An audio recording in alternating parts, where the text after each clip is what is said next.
e menor a morbidade. O tratamento cirúrgico na bronquiectasia ele é bem reservado para aqueles casos que o tratamento clínico é refratário. O paciente passa por vários tratamentos e mesmo assim continua tendo exacerbação, continua tendo sintoma importante.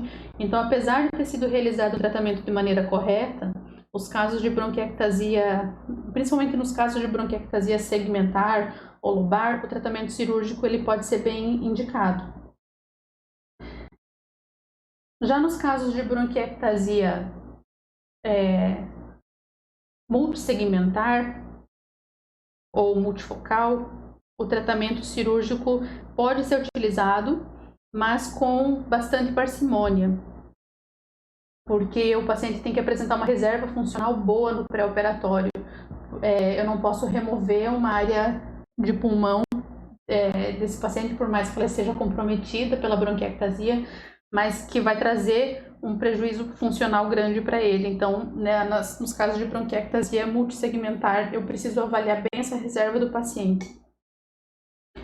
Nos pacientes que apresentam hemoptise maciça, também é indicado o tratamento cirúrgico, mas desde que haja um controle hemodinâmico do paciente rigoroso no pré-operatório.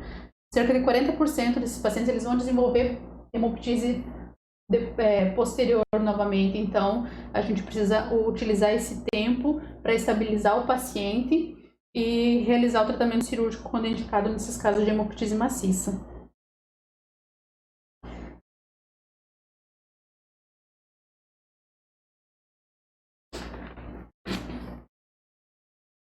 Vamos falar um pouquinho agora sobre abscesso pulmonar e definindo primeiramente o que é o abscesso pulmonar, que é uma coleção de pus localizada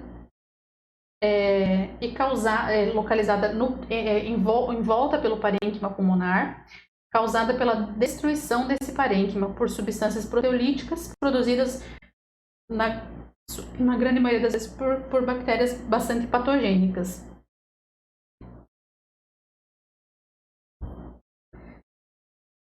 Então, o abscesso ele é definido como uma cavidade dominante e solitária, que mede pelo menos 2 centímetros. Então, um abscesso ele é uma cavidade relativamente grande, com mais de 2 centímetros ou mais de diâmetro, comumente confinada a um único lobo.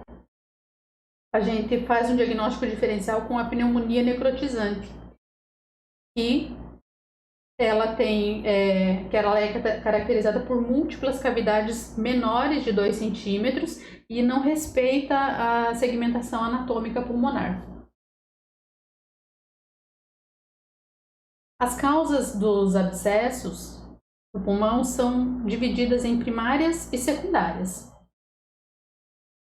A aspiração da secreção orofaríngea infectada é a causa mais comum dos abscessos do abscesso pulmonar e então os pacientes com broncoespasmo, pacientes com que fazem a broncoaspiração desse conteúdo gástrico ou intestinal, elas evoluem com essa forma de abscesso com bastante frequência. Aí os pacientes etilistas com higiene oral, higiene dentária precária, cáries, são pacientes aí com bastante predisposição a desenvolver essa patologia. Já as causas secundárias, elas são consequência da obstrução brônquica por neoplasia, contiguidade de uma infecção adjacente aos pulmões.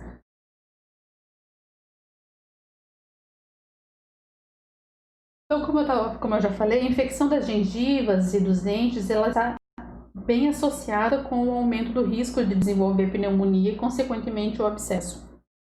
Em condições clínicas de menor nível de consciência, como é o caso do paciente etilista crônico, que pode ter aí a abolição do reflexo da tosse, ou que vai passar por procedimentos, paciente que vai passar por procedimento anestésico na indução anestésica, que fica com os reflexos abolidos, diminuídos, usuários de drogas, pacientes com crise de epilepsia. Então, são todos riscos, situações que aumentam o risco de broncoaspiração.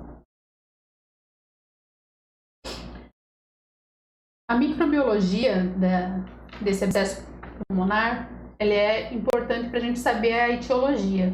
Cerca aí de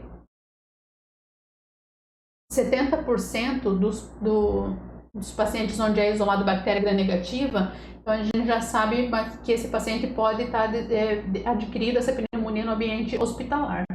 Já quando é isolado bactéria gram-positiva, essa pneumonia é comunitária, na maioria das vezes.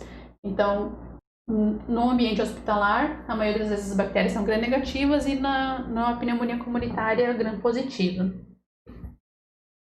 Pacientes imunocomprometidos são facilmente, aí a gente isola os organismos oportunistas, como a salmonela, legionela, micobactérias ou fungos.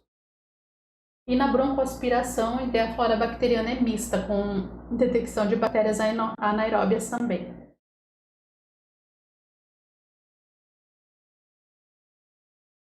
O diagnóstico já é presumido através do quadro clínico do paciente, que evolui com tosse, calafrio, astenia, perda ponderal, dispneia, dor torácica e mais raramente hemoptise. A hemoptise já é mais raro nessas situações.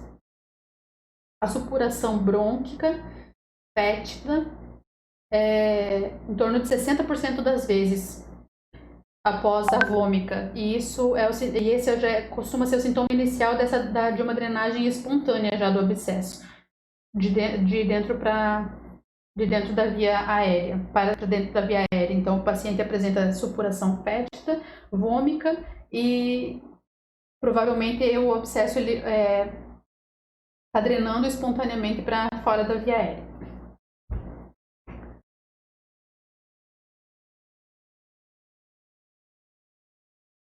A taxa de mortalidade antes do uso de antibióticos chegava até 75% nos casos de abscesso pulmonar. Agora, com o uso dos antibióticos, a taxa de mortalidade não ultrapassa 10%.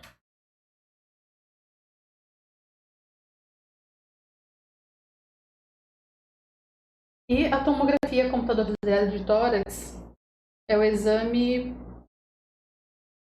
preferido aí para definir o diagnóstico do abscesso pulmonar. Fornece todos os dados anatômicos e de localização, tamanho, espessura, e facilita também a intervenção quando precisa ser realizado algum procedimento. Então, a tomografia é aí a ferramenta mais utilizada no diagnóstico do abscesso pulmonar. A broncofibroendoscopia, que é a broncoscopia, ela realiza o estudo da via aérea. Então, além de fazer uma toalete brônquica, às vezes pode ser utilizada para aspirar essa secreção da via aérea. Quando tem essa drenagem, o paciente começa a apresentar desconforto, e fazer esse toalete, ela serve para fazer o diagnóstico, para coletar material, fazer cultura. E os diagnósticos de lesão também endobrônquica através de biópsias.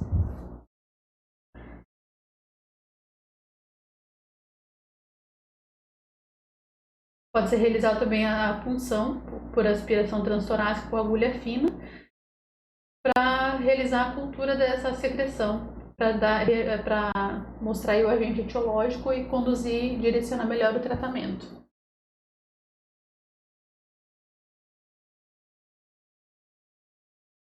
Quando o abscesso drena espontaneamente para a via aérea principal, o tratamento de escolha sempre é clínico.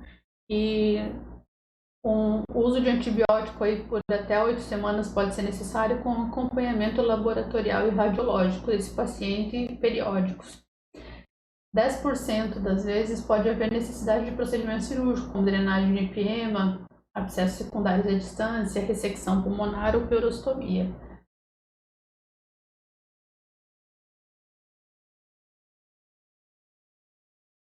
Quando que eu vou indicar um tratamento cirúrgico, então, para esse paciente? A drenagem externa transtorácica com dreno tubular, ela é realizada vou usar o dreno tubular quando o tratamento clínico não for efetivo. Então, se esse abscesso estiver causando defeito de massa, comprimindo as estruturas, ou for um diâmetro maior que 6 centímetros, que aí o tratamento clínico pode ser menos eficiente. Quando eu tinha um abscesso contralateral, secundário à aspiração, brônquica ipsilateral, quando houver persistência do nível hidroaéreo, quando eu for submeter esse paciente à ventilação mecânica. Então, são algumas situações que eu preciso avaliar para oferecer o tratamento cirúrgico, uma intervenção cirúrgica para esse paciente. Eu posso lançar a mão dos drenos.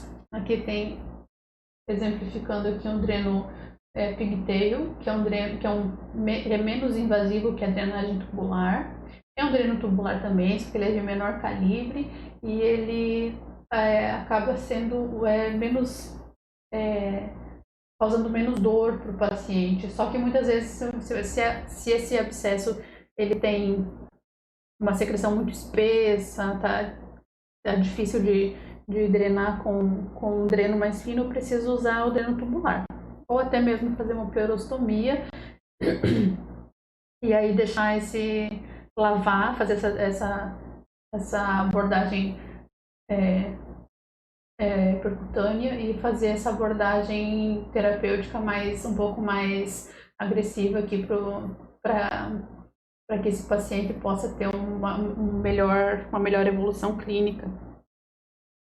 A confecção dessa cavernostomia é através da exteriorização da cavidade pelo orifício suturado na pele. Então, o aspecto ele é um pouquinho mais agressivo, mas o tratamento ele é muito eficiente quando não se resolve, quando a gente não consegue resolver com as drenagens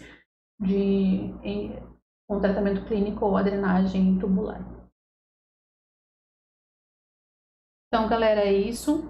A aula foi bem mais rápida. E aí a gente vai agora tirar as dúvidas de vocês no fórum. Vamos marcar o fórum para logo, tá ok? Obrigada.